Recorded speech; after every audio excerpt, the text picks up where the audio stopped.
የማንቸስተር ዩናይትድ ተጫዋች ማቴዎስ ኩኒያ የደጋፊው የፀጉር መቆረጥ ቻሌንጅ ግድ እንደማይሰጠው ተናግሯል።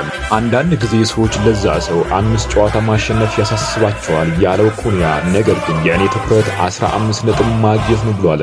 አክሎም ስለ እሱ የፀጉር ታሪክ ግድ አይሰጠኝም፣ ይሄ ነገር ለእኛ ምንም መነሳሳት የሚጨምረው ነገር የለም ሲል ገልጿል። ሮድሪ ከእንግሊዝ ኤፍኤ ክስ ተከፈተበት። የማንቸስተር ሲቲው አማካኝ ሮድሪ ከቶተናም ጨዋታ በኋላ ስለ ዳኞች በሰጠው አስተያየት ምክንያት ክስ ተከፍቶበታል። የእንግሊዝ እግር ኳስ ማህበር ሮድሪ የዳኞችን ታማኝነት ጥርጣሬ ውስጥ የሚከት አስተያየት በመስጠት ላሳየው ያልተገባ ባህሪ እንደከሰሰው ገልጿል። ሮድሪ ከጨዋታው በኋላ ቡድናቸው ተደጋጋሚ ጨዋታዎች ጥፋቶች ተሰርተውበት ዳኞች በቸልተኝነት ማለፋቸውን ገልጾ ነበር። እኛ ብዙ ጊዜ ስላሸነፍን ሰዎች እንድናሸንፍ አይፈልጉም፣ ዳኞች ግን ገለልተኛ መሆን አለባቸው ሲል ነበር ሮድሪ ተናገረው። ተጫዋቹ በቀጣይ የጨዋታ ቅጣት፣ የገንዘብ ቅጣት ወይም የማስጠንቀቂያ ሊሰጠው እንደሚችል ተተንብዮአል።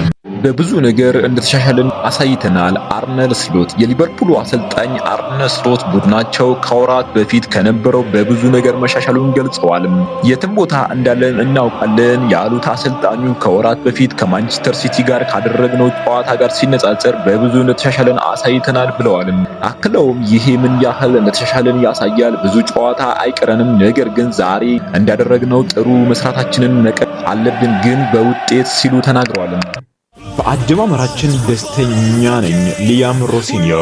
የቼልሲ ዋና አሰልጣኝ ሊያም ሮሲኒየር በክለቡ ባሳዩት አጀማመር ደስተኛ መሆናቸውን ገልጸዋል። ማሻሻል ያሉብን ብዙ ነገሮች አሉ ያሉት አሰልጣኝ ሊያም ሮሲኒየር የተወሰኑ ጥሩ ጨዋታዎች አድርገናል፣ በነበረን አጀማመር በጣም ደስተኛ ነኝ ብለዋል።